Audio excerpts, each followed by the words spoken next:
الشیطان الرجیم بسم اللہ الرحمن الرحیم الحمد لأہلہ والصلاة والسلام علی اہلہا اما بعد عن الرضا علیہ السلام عن آبائہ عن علی علیہ السلام قال ان رسول اللہ صلی اللہ علیہ وآلہ وسلم خطبنا ذات یوم فقال أيها الناس إنه قد أقبل إليكم شهر الله بالبركة والرحمة والمغفرة شهر هو عند الله أفضل الشهور وأيامه أفضل الأيام ولياليه أفضل الليالي وساعاته أفضل الساعات هو شهر دعيتم فيه إلى ضيافة الله وجعلتم فيه من أهل كرامة الله أنفاسكم فيه تسبيح ونومكم فيه عبادة وعملكم فيه مقبول وَدُعَاؤُكُمْ فِيهِ مستجاب۔ محترم سامعین، ناظرین کرام، ایک مرتبہ پھر نقطۂ پرواز چینل سے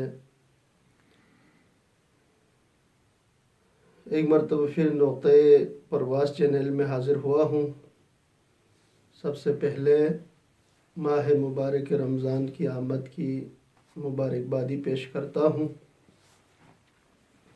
کہ خداوند عالم اس ماہ مبارک میں ہمیں زیادہ سے زیادہ کسب فیض کرنے کی توفیق عنایت کرے، ہماری تمام گناہوں کی بخشش فرمائے۔ آج رمضان سے پہلے کچھ فضیلت رمضان کے متعلق عرض کرنا چاہتا ہوں کہ خداوند عالم نے ماہ مبارک رمضان کو بہت فضیلت سے نوازا ہے۔ ماہ مبارک رمضان اگر لغت کی معنی کو دیکھا جائے تو رمضان مادہ رمضوا سے ہے۔ مادہ رمضوا، رمضا کا معنی ہے شدت حرارت، یعنی جلانے والی ایک چیز۔ مادہ رمضا سے ہے جلانے والی چیز، اور ماہ مبارک رمضان وہ مہینہ ہے جس میں خداوند عالم گناہوں کو بخشتا ہے، انسانوں کی گناہوں کی بخشش کرتا ہے، اس لیے رمضوا کہا گیا ہے۔ یعنی ماہ مبارک رمضان میں انسان کی گناہیں جل جاتی ہے۔ یہ ایک فضیلت ہے ماہ مبارک رمضان کی۔ پیغمبر اکرم صلی اللہ علیہ وآلہ وسلم کی ایک حدیث ہے جس میں آپ نے ارشاد فرمایا انما سمی الرمضان لأنہ یرمز الذنوب۔ ماہ مبارک رمضان کو رمضان اس لیے کہا گیا ہے، اس ماہ مبارک میں گناہوں کو جلا دیتی ہے، یعنی کہ گناہوں کو جلا دیتی ہے، اسی لیے رمضان نام رکھا ہے۔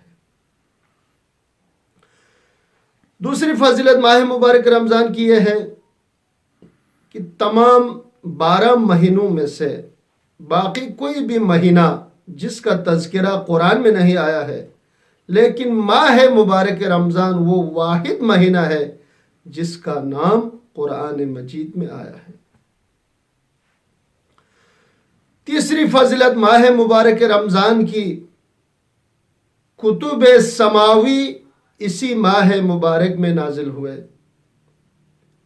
جیسے کہ قرآن کریم ماہ مبارک رمضان میں نازل ہوئی، انجیل، تورات، زبور، صحف ماہ مبارک رمضان میں نازل ہوئے ہیں۔ اور اس مہینے میں خدا میزبان ہے، امت کیا ہے؟ مہمان ہے۔ ایک اور جگہ پیغمبر گرامی نے فرمایا رجب کا مہینہ خدا کا مہینہ ہے، شعبان میرا مہینہ ہے، اور ماہ مبارک رمضان میری امت کا مہینہ ہے۔ فرماتے ہیں جو شخص ماہ مبارک رمضان میں کامل روزہ رکھے، یعنی پورے ماہ مبارک رمضان وہ روزہ رکھے، تو اس کی تمام گناہوں کی بخشش ہو جائے گی۔ جتنے بھی گناہ اس کے اوپر ہو سب گناہوں کی بخشش ہوگی۔ یہ رمضان کی فضیلت ہے۔ رمضان ماہ توبہ و استغفار ہے۔ اسی طرح آپ ماہ مبارک رمضان میں تشنگی، بھوک اور پیاس کو آپ برداشت کرتے ہیں تو قیامت کے دردناک عذاب اور تشنگی ہولناک چیزوں سے آپ جو ہے محفوظ رہے گا۔ یہ ہے فضیلت ماہ مبارک رمضان۔ ایک اور جگہ پر پیغمبر گرامی نے ارشاد فرمایا کہ اس روایت کو شیخ صدوق نے امام رضا علیہ السلام سے نقل کیا ہے، عیون اخبار رضا سے۔ امام رضا علیہ السلام نے اپنے جد امجد علی ابن ابی طالب سے اس روایت کو نقل کیا ہے۔ اواخر شعبان کو پیغمبر نے تمام صحابیوں کو جمع کیا، اس کے بعد آپ نے ایک خطبہ ارشاد فرمایا۔ خطبے کا جملہ یہ ہے عن الرضا علیہ السلام عن آبائہ عن علی علیہ السلام قال ان رسول اللہ صلی اللہ علیہ وآلہ وسلم، علی علیہ السلام فرماتے ہیں کہ پیغمبر گرامی خطب ذات یومن، ایک دن ہم سے مخاطب ہوئے اور خطبہ آپ نے ارشاد فرمایا، اور آپ نے فرمایا ایھا الناس انہ قد اقبل الیکم شہر اللہ، کیا تمہیں پتہ ہے کہ ماہ مبارک رمضان قریب آنے والا ہے۔ شعبان اپنے اواخر کو پہنچ چکے ہیں، ماہ مبارک رمضان آنے والے ہیں۔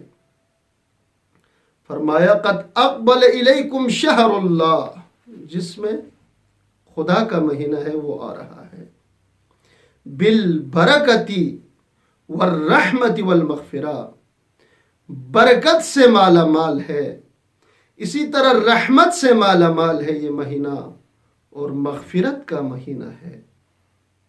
اس کے بعد فرمایا شہر هو عند اللہ افضل الشہور، خدا کے نزدیک تمام مہینوں سے ماہ مبارک رمضان افضل ہے۔ اس کے بعد فرمایا افضل الایام وایامہ افضل الایام، ماہ مبارک رمضان کے دن باقی مہینوں کے دنوں سے افضل ہے۔ ولیالیہ افضل اللیالی، ماہ مبارک رمضان کی راتیں باقی مہینوں کی راتوں سے افضل ہے۔ وساعاتہ افضل الساعات، ماہ مبارک رمضان کی جو ساعات لحظات ہے وہ دوسرے مہینوں کے ساعات اور لحظات سے افضل ہے۔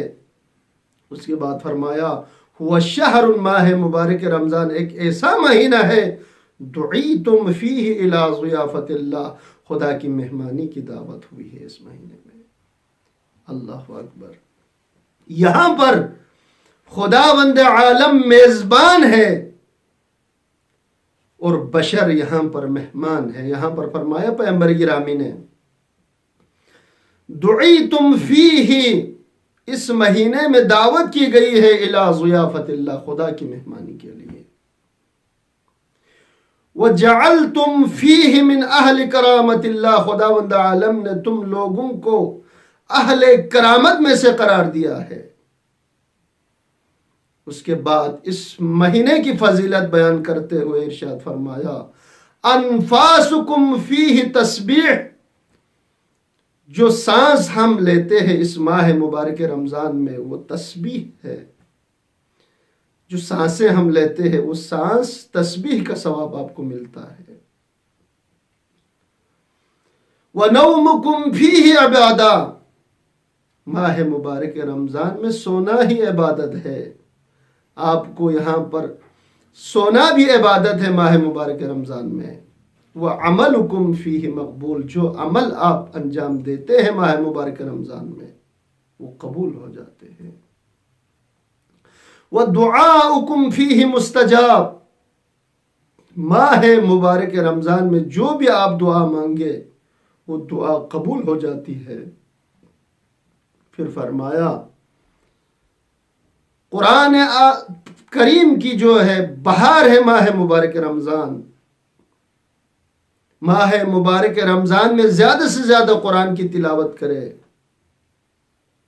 جو شخص قرآن کی ایک آیت تلاوت کرتے ہیں تو ایک آیت کی تلاوت کرنے کا ثواب ہے، ایک قرآن ختم کرنے کا ثواب ہے۔ باقی مہینوں میں پورے کامل ایک قرآن ختم کرنے کا ثواب ہے ایک آیت کی تلاوت کرنا۔ بس اگر آپ قرآن کریم کی کامل اگر تلاوت کریں، ایک قرآن آپ ختم کرائے تو ایک اعداد کے مطابق 6666 آیتیں قرآن میں ہیں، تو 6666 قرآن ختم کرنے کا ثواب خدا عطا کرتا ہے۔ دعا کرتا ہوں پروردگار کی بارگاہ میں، پروردگار بحق محمد و آل محمد، بحق ماہ مبارک رمضان ہم سب کو زیادہ سے زیادہ اس مہینے میں کسب فیض کرنے کی توفیق عنایت فرما۔ ربنا تقبل منا انک انت السمیع العلیم۔